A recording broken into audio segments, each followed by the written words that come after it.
Some loves are fleeting, some loves are ordinary, but ours is symphony, a masterpiece woven by faith. And in the earth of Ṣakí, where honor is not just a word but a way of life, you were molded into the man who holds my heart steady. Through every storm, you are my shelter. In moments of doubt, your strength lifts me higher. You love me not just with words, but with actions, with patience, with a heart that never wavers. How do I measure gratitude for a love so rare?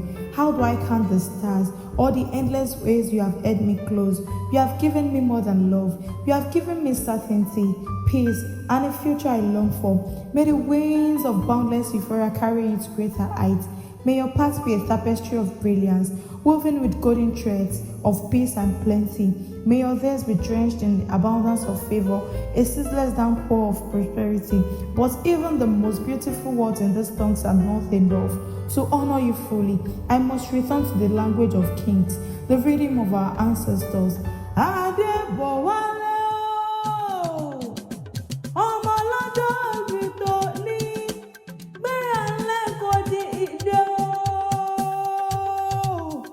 Àṣeyí ṣàmọ́dún ọdún ayọ̀ lọ́mọ ṣe. Ayọ̀mídé ló rán mi níṣẹ́.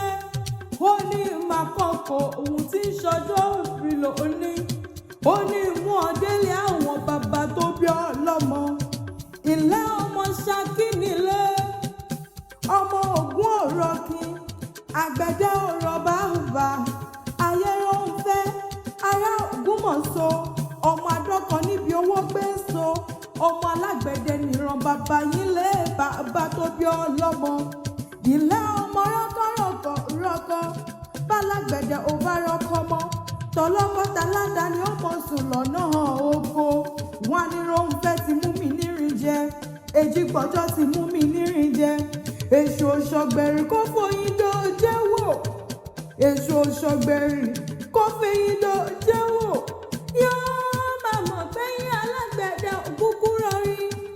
Àgbẹ̀dẹ mi ṣoṣo lọ́nà tìrẹ.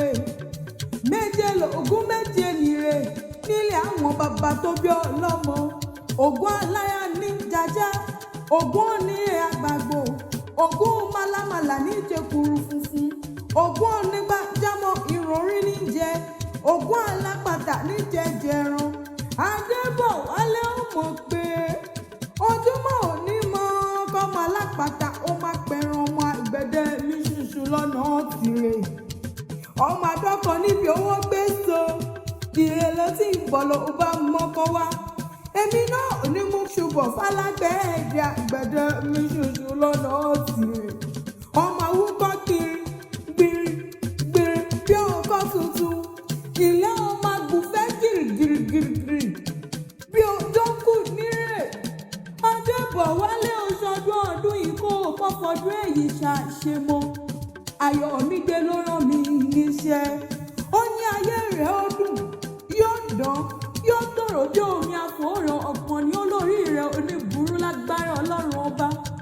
Àṣeyí ṣàmọ́dún ọdún ayọ̀ lẹ́sìn ìmọ̀ṣe nínú owó, nínú ọlá, pẹ̀lú ọmọ àlùbáríkà láṣẹ Elédùmarè ọba. Ayọ̀mídé ní ìpìlẹ̀ fẹ́ yín lórí odò ló wà.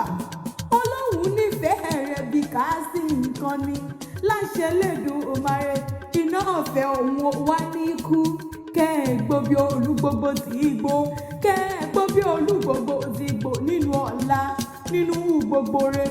Ó ní tètè kú, ó ní tètè kú. Mo rójú ọ̀la lójú rẹ̀ o.